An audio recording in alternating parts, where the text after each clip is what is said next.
Palau এর ইতিহাস। পালাউয়ের ইতিহাস প্রায় 1000 খ্রিস্টপূর্বাব্দ থেকে শুরু। পালাউ একটি ক্ষুদ্র দ্বীপরাষ্ট্র, যা প্রশান্ত মহাসাগরের পশ্চিমাংশে অবস্থিত। প্রায় 340টি দ্বীপ নিয়ে গঠিত এই দেশটির মোট ভূমি আয়তন প্রায় 459 বর্গ কিলোমিটার।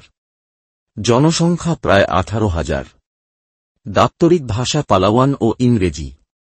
পালাউয়ের ইতিহাসে বিভিন্ন পরাধীনতা ও শাসনের অধ্যায় রয়েছে। পঞ্চদশ শতাব্দীতে স্পেনীয় সাম্রাজ্য পালাউ অধিকার করে এবং স্পেনীয় ইস্ট ইন্ডিজের অংশ হিসেবে শাসন করতে থাকে। এর পূর্বে পালাউ স্থানীয় আদিবাসীদের দ্বারা শাসিত হতো।